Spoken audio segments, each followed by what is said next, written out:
Ah je. Yeah. Seit einer halben Stunde bin ich mich einrichten. Oh, jetzt läuft. Wirklich wahr.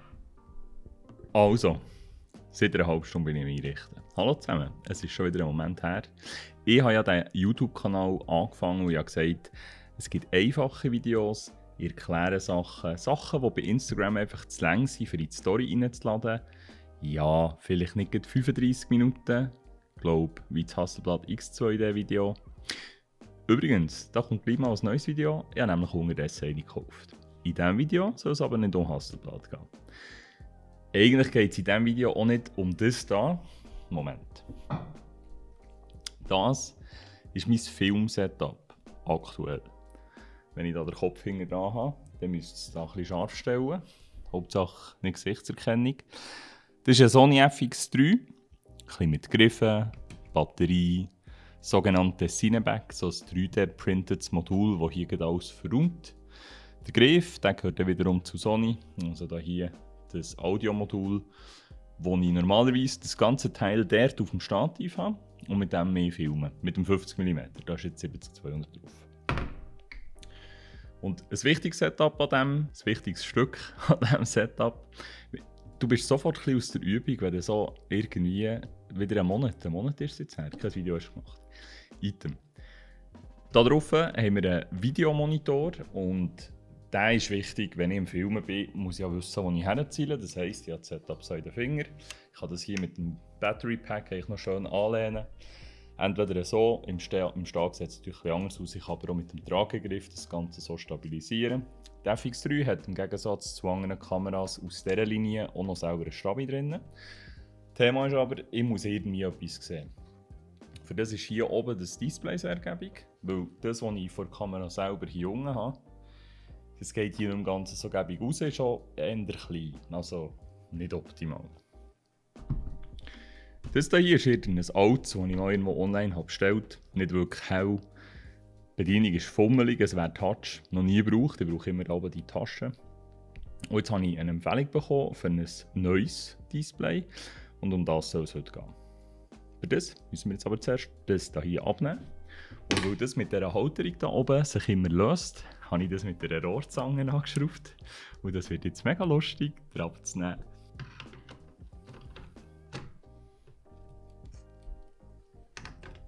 Gut, ich habe es jetzt irgendwie schwieriger vorgestellt. Ja, das ist so eine Sache mit den Halterungen. So sieht das aus. Kleines Display mit diesen allgemeinen Batterien. Was ist das? NPF 750, das ist eine Sony-Typ-Batterie, die gibt es auch in grösser. Das ist jetzt im Moment dort eins im Display drin, da haben sie natürlich auch ein bisschen länger. Auf diesem Teil oben ist das nicht immer gäbig, weil die halt einfach auch nicht ganz leicht sind. Darum habe ich zum Beispiel für einen Atomos. Der Atomos ist auch ein Display. Wow, immer tue ich es verkehrt auf. Eben, wir haben hier weitere Batterien. Plus aber, wir haben hier eigentlich auch so ein Dummy-Kit, wo du direkt die Batterie hier hinten drauf kannst. Da ist nicht nochmal eine Batterie dran. Vorteil. Der Atomos Ninja Voll oder 5 oder wie ihr ihm wollt sagen, ist im Endeffekt auch ein Display, aber der kann zusätzlich auch direkt intern, extern hier auf die SSD, Mini-SSD aufnehmen. Das heisst, wenn die Kamera gewisse Funktionen nicht kann oder einfach irgendwie überhitzt oder sonst irgendetwas oder das einfach nicht so cool findet oder einfach gewisse Video-Features, die ihr braucht, die der hier kann und die Kamera nicht, wie zum Beispiel ProRes, da gehen wir jetzt heute nicht zu tief drauf, wird es wieder 35 Minuten. Dann macht das Sinn. Und dann habt ihr auch ein mega gutes Display, was aber das andere Thema ist, es steht halt auch relativ weit rauf, ist 5 Zoll Touchscreen und kostet rund 1000 Franken. Also, wenn euch der irgendwo dran tätscht, das tut ja gerade ein bisschen weh. Das ist der Vorteil von so einem ganz einfachen Monitor, den ihr irgendwie für zwischen 100 und 200 Franken bekommt, wenn der irgendwo antätscht. Das ist nicht ganz so schlimm. Jetzt kommen wir aber zu dieser Empfehlung, und zwar ist das ein Holyland. Da sind wir. Ein Holyland Mars M1. Das ist relativ eine neuere Marke. Ich habe von denen schon selber ein paar YouTube-Videos von Content Creators gesehen, die recht zufrieden sind. gut, man fragt sich immer, wie ehrlich das die Zufriedenheiten sind. Darum probieren wir es jetzt auch selber aus. Und dann könnt ihr euch wiederum fragen, ob ich jetzt da ehrlich bin. So, ja, du kannst ja sagen, was willst du. Jedenfalls habe ich ihn selber gekauft, selber bestellt. Ich habe ihn hier in der Schweiz auch nie gefunden oder auch nie lagernd, nur wieder bei den üblichen Verdächtigen, die eine Liste, aber eigentlich nicht wirklich lieferbar haben. Ich probiere eigentlich Geschäfte hier zu berücksichtigen. Ich habe jetzt irgendwie nie eine Lieferbarkeit gefunden. Darum habe ich ihn auf Amazon bestellt. Wird sicher noch irgendeine coole Zollrechnung kommen für das. Was mich am meisten interessiert an diesem Monitor ist, ihr seht es auch schon hier oben, er hat hier 2 Hubbles drauf. Die 2 Hubbles, die sehe ich jetzt hier unten auch schon, das sind Antennen. Und ich weiß nicht, ob ich das wirklich viel werde brauchen, aber schlussendlich kann man das Handy noch koppeln mit dem Monitor. Das heisst, ich kann den Monitor selber auf die Kamera drauf tun und kann das Signal an ein Handy oder, was ich noch viel spannender finde, an ein iPad schicken. Das heisst, wenn jemand auf dem Set noch die Aufnahmen anschauen will, wie zum Beispiel ich hier vorne mit diesem Display, ich habe das Display hier drauf, kann ich via Funk, das ist die Frage, wie weit das geht, die Aufnahmen noch nicht mehr her schicken. Und das ist natürlich echt ein sensationelles Feature, das eigentlich immer teureren Setups vorbehalten war. Vielleicht kann ich das jetzt auch. Also ich spare euch jetzt da das ganze übliche Unboxing-Zeug und nehme jetzt das schnell voneinander, dass ich euch speditiv zeigen kann, von was wir hier reden. Wir haben ein bisschen Papierkram, wir haben ein bisschen irgendetwas, wir haben einen USB zu USB-C Adapter, immer gäbig. Und, was mich positiv überrascht, wir haben genau so einen D-Tab-Adapter, dass man eben direkt am Strom anschliessen kann, weil D-Tab, das ist nie so ein eigener Anschluss, ich kenne den irgendwie nicht richtig. Aber jedenfalls habe ich hier an diesem Rig Anschluss für D-Tab, das heisst, ich kann eben mir die Batterie sparen und habe nicht noch extra Gewicht. Das finde ich sehr cool. Und etwas anderes, was mir auffällt, wenn Sachen aus China kommen, also natürlich sind viele Sachen heute aus China dort produziert, aber das ist jetzt schon irgendwie das zweite oder das dritte Produkt. Das andere war so ein kleiner Gameboy-Emulator und die kommen mit Schutzfolie im Päckchen. Dann musst du die nicht noch extra kaufen. Du kannst Schutzfolie bei einer Leica, Original von Leica kaufen. Die kosten 40 bis 50 Franken. Eine. Gut, dann hätten wir das gute Stück. Ist mal nicht irgendwie komisch schwer. Ich hoffe, es stellt hier super scharf. Ja, das müsste, solange das Gesicht hinten dran ist. Ihr seht die 2 Hubbles hier oben. Und das sind echt die Antennen. Und da wird auch nicht mehr aufgeschraubt, sondern das ist fix so. Dann haben wir hinten noch einen DC-Ausgang. Lustigerweise auch einen Eingang. Also ein Eingang ist klar, ich meine komischerweise auch einen Ausgang. Zusätzlich hat es noch einen SDI-Anschluss. Der ist für mich jetzt im Moment noch nicht wichtig oder relevant. Seitlich haben wir HDMI in, HDMI out. Das ist bei so einem Setup in der Vorreihe recht wichtig, wenn ich auf einen externen Recorder wieder Atomos aufzeichne, aber gleich noch auf einem zusätzlichen Display oder Fernseher das Kabel möchte einstecken, um zu schauen. Ist es immer gäbig, wenn man beides dran hat. Da haben wir Stativmount unten und seitlich. Das ist wirklich ein gäbiges System, das ich da eigentlich überall die Sony-Batterien brauche. Aber ihr seht, das ist jetzt echt ungäbig gross und es wird auch fast gefühlt doppelt so schwer. Wenn ich das natürlich jetzt hier aufs grosse Rig tue, klar, bei diesen 60 Kilo kommt es fast nicht mehr drauf an. Aber es ist nicht das gäbigste. Direkt am Strom anstecken ist sicher das Beste. Und wir tun ihn mal an. Jetzt hier die Originalschutzfolie, die einfache noch drauf.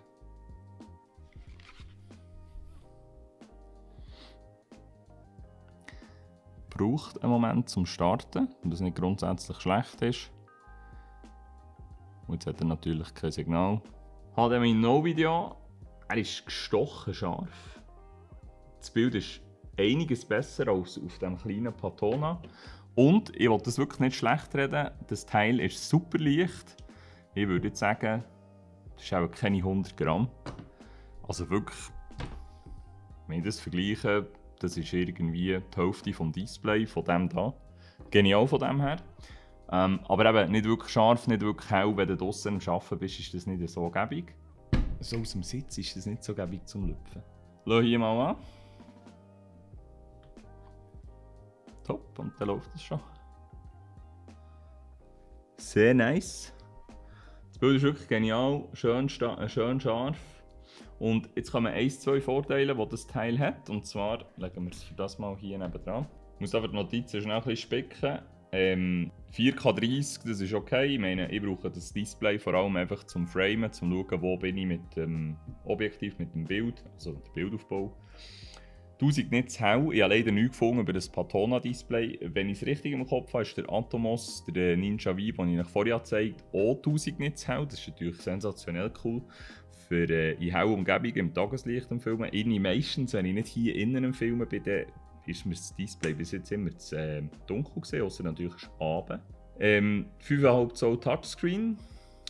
Und dass man ihn eben als Sender und als Empfänger kann brauchen kann. Das wollte ich dann schnell probieren.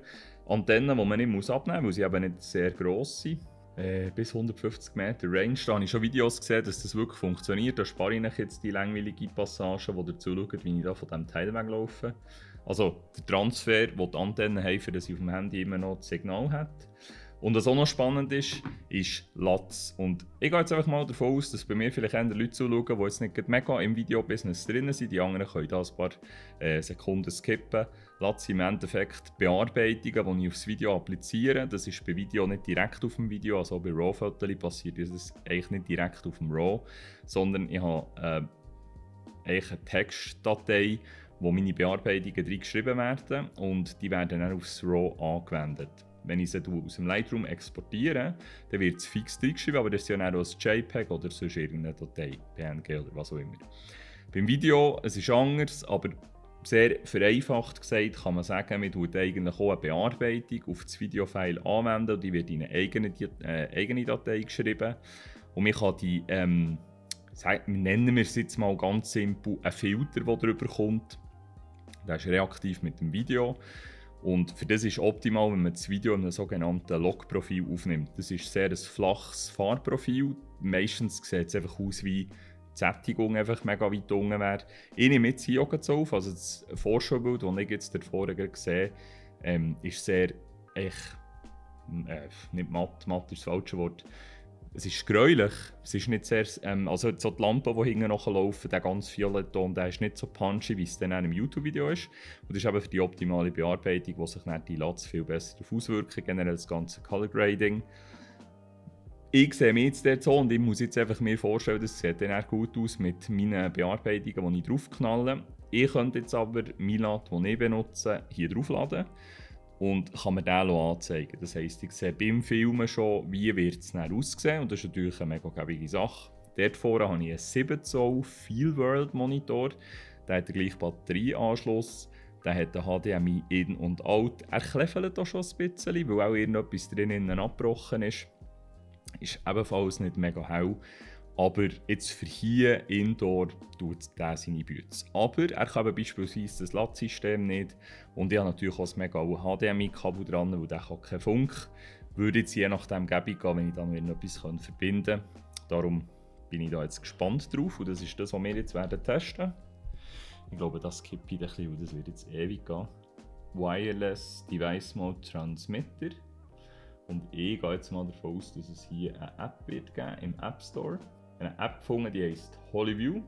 Die installieren wir mal installieren. Also ich habe jetzt hier die App drauf. Im Moment zeigt sie mir der HoloLens Pyro an. Das ist theoretisch der grösser, respektive das grössere System, das einen eigenen Sender für auf die Kamera hat. Beispielsweise, wenn ich kein Display hier oben drauf habe. Es gibt Kameras, die schon sehr gute Displays dabei haben. Dann will ich das Bild einfach nur an die Regie oder an den Produzent geben. Darum gibt es ein Modul, das man drauf tun kann. Dieser Monitor hat aber dann wirklich so lange Antennen und das habe ich jetzt gefunden, nee, das ist wie too much. Die Grösse hat mir bis jetzt gefallen. Wie bei den meisten Geräten musste ich ein WLAN suchen. Das wird hier ausgewiesen, HLD und eine Nummer. Da verbinden ich jetzt drauf und dann hoffe ich, dass ich hier ein Passwort finde, das ich eingeben muss. Wahrscheinlich blende ich es hier irgendwo am Rand auch noch ein. Vielleicht ist es ja vertikal horizontal gedreht, weil die Bildschirmaufnahme nur in einem Weg funktioniert. Aber das ist krass. Ich habe jetzt schon direkt eine Verbindung auf den Monitor. Und wenn ich hier jetzt die Kamera bewege, die Latenz wird angegeben mit 0,08 Sekunden. Das ist schon sehr eindrücklich. Ich habe Freude, wenn Sachen so schnell verbinden. Und das ist genial. Also ich habe hier das Handy jetzt direkt am Monitor Und wenn ich drauf schaue und da ein bisschen hin und her zoome, es ist minimal, wirklich absolut minimale Latenz, habe ich das Gefühl, das man sieht. Aber das ist wirklich eindrücklich. Und ich habe das Gefühl, ich höre auch, ich tue es jetzt extra nicht Leute, dass es nicht eine Rückkopplung gibt. Oder probieren wir mal, ich höre es. Ich kann also hier innen meinen Ton auch abgreifen. Es ist nicht nur ein Bild, ich höre mich selber reden. Dadurch, dass ich heute eine andere Kamera da drauf habe, nehme ich den Ton anders auf. Ich habe hier ein sogenanntes Zoom-Recorder. Der nimmt den Ton heute für mich auf und darum habe ich ihn nicht direkt in der Kamera. Das heisst, der Ton, den ich hier jetzt auf dem Handy höre, ist das interne Mikrofon von der Sony A7R5, das mich im Moment filmt. Darum ist der natürlich nicht ganz so klar und rauschend, weil das Mikrofon 10 Meter weg ist. Ihr hört mich von dem hier und das hat natürlich eine viel bessere Qualität. Aber ein XLR-Anschluss. Genial! Also, das wäre für diesen Test schon eigentlich alles gewesen. Für dass ich euch mehr sagen kann, ob jetzt das ein mega gutes Display im Alltag ist, muss ich es zuerst mal ein bisschen brauchen. So, als erster Test muss ich wirklich sagen, genial, ich habe Freude. Kostet es unter 400 Franken, also es ist schon nicht komplett billig oder günstig, das soll es aber nicht sein. Für diese Kategorie haben wir die hier. Wenn ihr eine Aufnahmefunktion braucht, dann habt ihr die Atomos-Produkte, die sehr cool sind. Atomos hat auch Field-Monitore, die sehr gute Qualität haben. Die sind auch in etwas zwischen 350 und 450 Franken. Und sind eigentlich direkte Mitbewerber jetzt von diesem Holyland-Display. Ich habe mich jetzt mal für das Holyland entschieden, weil es mir eine spannende Marke dünkt, die eben neuer auf dem Markt ist. Grundsätzlich habe ich schon fast der Shinobi müsste heissen, das Display, weil ein Kollege mit dem arbeitet und es hat mich gedacht, es sieht sehr gut aus, als ich das einmal im Einsatz gesehen habe. Das mit dem Wireless-System, das hat mich jetzt aber eigentlich zu dem System bewegt, dass ich das kaufe. Zudem auch, dass man weitere von diesen Monitoren dazu koppeln kann. Also ich kann 1, 2, glaube bis 4 Geräte, Monitore, Handy, iPads, kann ich zukoppeln. Da bin ich gespannt, wie mir das wird helfen in der zukünftigen Zeit mit diesem grossen Setup. Und das wäre schon wieder gesehen. Merci vielmals fürs Zuschauen. Schreibt doch einen Kommentar dazu, was ihr so von Monitoren haltet oder ob das überhaupt nicht für euch ist. Und dann sehen wir uns im nächsten. Bis gleich.